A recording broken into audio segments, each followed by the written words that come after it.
One of our core commitments is to actually pass on what we've learned in our generation to the next generation, but that's easier said than done. And so one of the questions you probably have is, well, how do you do that? And I think a key to that when you're dealing with younger leaders, people under 30, is to actually just have a conversation. So we've been having some conversations on Huntley Street, and today I'm joined by Noah Calcagno. And Noah, welcome. You just wrapped up high school, and you're heading to what, seminary in the fall? Yep, up in Peterborough, Masters, gonna be good. That's amazing. That's great. Yeah. So I gotta ask you, Noah, what's one thing that you worry about most right now?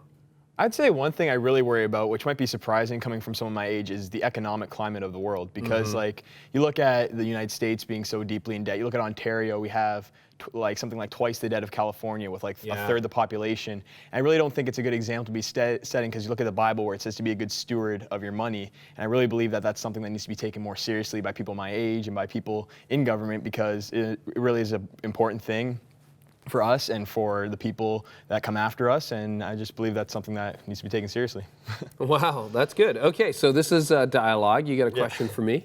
Yes, I do. Coming off the back of that kind of more political answer I just gave, I kind of have a political question for you. Sure. So in the recent year or so, we've had an election in Canada, there's the election in the States right now, and what do people kind of in your age bracket see in my age bracket in the way we've been voting and the way we've been turning up for these events? Oh, that's interesting. I think voter engagement actually went up in the last federal election in Canada, which I think is really encouraging. I always say to my sons, who are sort of closer to your age than certainly mine, obviously, I always say, I don't care who you vote for. Well, I do, but like, it's important that you vote. And I think sometimes it's easy to take our freedom for granted. Right. And the rights that we enjoy and the privileges that we enjoy for granted. And so I would just really encourage young adults to vote. I think that level of engagement and, you know, what I would worry about most is apathy, which actually seems to be going down. Yeah, it seems to be going down. And so I'm very encouraged by that. And yeah, I mean, it's easy to look at even the climate in the United States and kind of wring your hands, as I know a lot of people are doing. Yes. My big prediction on that is people are going to be talking a lot more about the sovereignty of God coming up, right? That somehow we've had a lot of interesting governments in history, and the kingdom has continued to march forward. And so I have a lot of hope and confidence in that. Yeah, I would agree with you on that for sure. All right, here's a question for you, Noah. What's one thing you wish someone from an older generation knew about you or your generation?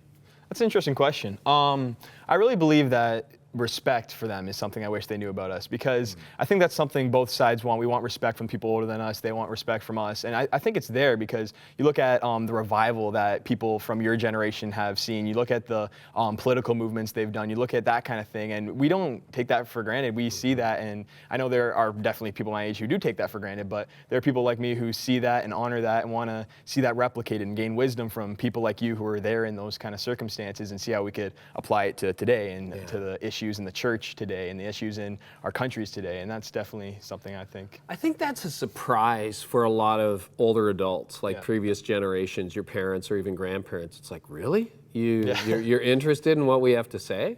And I'm really glad you shared that. Okay, great, your turn. All right, sorry, just gonna check that. That's okay, check your phone, man. I understand that.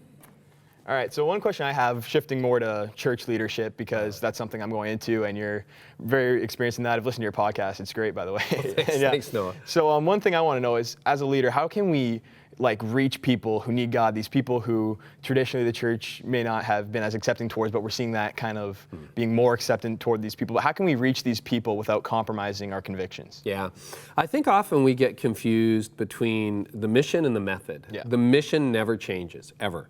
Like, you know, it's about Jesus, it's about introducing people to Jesus, and you know, that's what our church is about, that's what your church is about. I think we fall in love with the methods, though, more than the mission. And so we like the way we do music, or we like the way we do Sunday mornings, or we like the way we, you know, designed the building or something like that. And we're often not willing to change. And when we're not willing to change and we fall more in love with the method than the mission, you lose a generation. Right. So I think it's absolutely critical that we get that we reevaluate the methods in light of the mission. So if you go to our church on a Sunday, and it's not a one size fits all. You know, the music is really edgy. I dress like this on a Sunday morning. You know, people should be able to dress the way they go to the mall. We try to have open dialogue like this in a number of different formats. We're small group based, we're dialogue based, as well as, you know, the service on Sunday. So I think by changing the methods, we're really big on families, you preserve the mission. It's people who fall more in love with the methods than they do the mission that kind of ultimately lose the mission. Yeah, that makes sense. That's what I would say. What's your biggest question about God right now, Noah? And who are you asking about it? That's a tough one. My biggest question about God, wow, sorry. You're allowed to have questions, even as a prospective seminary student. You know, it's not like all your doubts go away, or when you're a leader or a pastor, it's not like all your doubts go away. They don't. So it's okay to have questions about God. A big question I've had in recent years I've been looking into is, if God's there, why do bad things happen to good people, that kind of thing. That's a biggie, and I really have been looking into the idea of God giving free will, and how people take that free will and they can do good things, they can do bad things with it. And I don't know, I guess God's remedy for when people do bad things with it. I'm just curious about that, I guess. Those are great questions to ask. So what are you doing with those questions? Who are you taking them to? I've talked to my pastors about these and family members, and seeing what they think about that kind of thing, and what they think God's movement's going to be in response to people choosing to do these kind of bad things, I guess. Wow. Wow. Well, all right. I want to thank you so much, Noah. It's been great. I really want to encourage you to, you know, I get very excited when young leaders decide to answer a call and go into ministry. And so I wish you all the best with that. Thank you. Thanks so much for sharing with us, Noah Calcagno.